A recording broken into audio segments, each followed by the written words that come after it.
Olá, eu sou o Felipe Bauer e hoje vou falar sobre a abordagem inicial do transtorno bipolar. Antes de iniciar o manejo ambulatorial do paciente com transtorno bipolar, é necessário descartar a presença de riscos ao paciente ou às pessoas próximas. Assim, nos casos de apresentação complexa, deve-se encaminhar o paciente para uma avaliação em emergência se o paciente apresentar algum dos seguintes: risco de suicídio, agitação psicomotora, auto- ou heteroagressividade, risco de exposição moral ou sintomas psicóticos associados. Após descartados tais sinais ou sintomas, pode-se começar o manejo ambulatorial dos pacientes. Frequentemente, os pacientes com transtorno bipolar têm grande dificuldade de aceitar a necessidade de tratamento, seja por eles apresentarem um episódio maníaco ou hipomaníaco com uma sensação de bem-estar excessiva, seja pelo estigma que o tratamento de uma condição psiquiátrica crônica pode trazer. Sendo assim, a primeira tarefa na abordagem terapêutica é o estabelecimento de um bom vínculo com o paciente, conversando com o paciente sobre o tratamento, sobre os riscos envolvidos e sobre a necessidade do uso de medicação de forma contínua, como em outras condições crônicas, como a hipertensão ou a diabetes, por exemplo. O objetivo do tratamento do transtorno bipolar é a remissão de sintomas e a prevenção de novos episódios de depressão ou de mania ou hipomania. Para isso, o pilar terapêutico é o tratamento farmacológico de forma contínua. Para a escolha adequada de um fármaco, é necessária a distinção se aquele quadro que o paciente apresenta é de um transtorno bipolar do tipo 1 ou do tipo 2. No tipo 1, não está indicado o uso de antidepressivos, pelo risco do paciente desenvolver sintomas de mania ou de hipomania.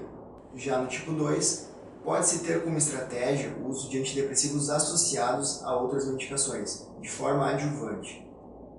As opções de primeira linha no tratamento do transtorno bipolar são os estabilizadores de humor e também os antipsicóticos atípicos. De acordo com o tipo de episódio, existe um fluxograma para a escolha do tratamento inicial. No episódio depressivo, o uso de estabilizador do humor, particularmente o lítio, se mostra como uma estratégia com a melhor custo-efetividade. Outras opções de tratamento de primeira escolha são a lamotrigina ou antipsicóticos atípicos, como a quetiapina. Se o episódio for um episódio depressivo de transtorno bipolar do tipo 2, ou seja, se o paciente nunca apresentou sintomas maníacos, pode-se usar a associação de lítio ou ácido valproico com fluoxetina, ou então a associação de olanzapina com fluoxetina. Mas nesses casos, sempre deve-se monitorar o surgimento de sinais dos sintomas maníacos ou hipomaníacos, pois há um aumento de risco de desenvolver virada maníaca, que é justamente a ocorrência de elevação do humor com o uso de antidepressivo.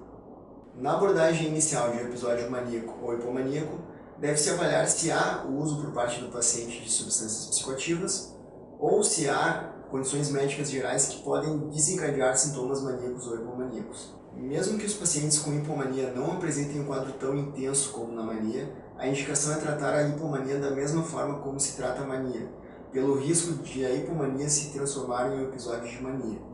O tratamento farmacológico nos quadros de elevação do humor é semelhante ao episódio depressivo, porém não se deve utilizar antidepressivo e a lamotrigina não se mostra efetiva na fase maníaca. Além disso, o ácido valproico entra na gama de opções de primeira linha em monoterapia quando se trata de um episódio de mania ou hipomania. A primeira opção para um paciente que nunca usou fármaco é o lítio, ácido valproico ou um antipsicótico atípico, como a quetiapina ou a olanzapina. Se o paciente apresentar sintomas psicóticos, é necessário o uso de antipsicóticos, e nesse caso o haloperidol também é efetivo, se os antipsicóticos atípicos não estiverem disponíveis. Da mesma forma como no episódio depressivo, se o paciente atingir resposta parcial, pode-se aumentar a dose do fármaco ou associar um fármaco de outra classe. Existem algumas situações em que se faz necessário encaminhar o paciente para avaliação pelo especialista.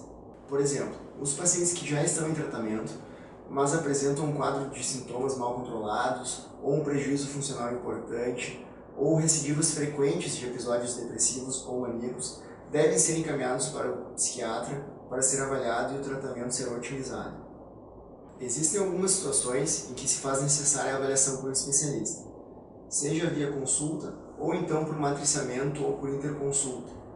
Por exemplo, em pacientes que tenham transtorno bipolar e que já venham em tratamento ou que tenham recidivas frequentes, sintomas mal controlados ou prejuízo funcional persistente, pode-se fazer necessário uma avaliação pelo especialista.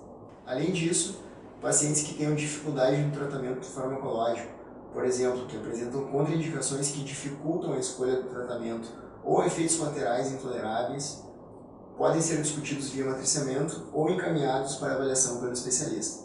Também, pacientes com comorbidade significativa, por exemplo, história de transtorno por uso de substâncias, ou um prejuízo funcional significativo, ou alguma doença clínica grave.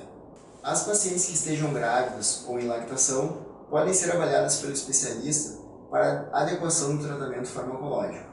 Além disso, os pacientes que necessitem de um tratamento específico não disponível na atenção primária em saúde, por exemplo, psicoterapia ou eletroconvulsoterapia, podem ser encaminhados para o especialista.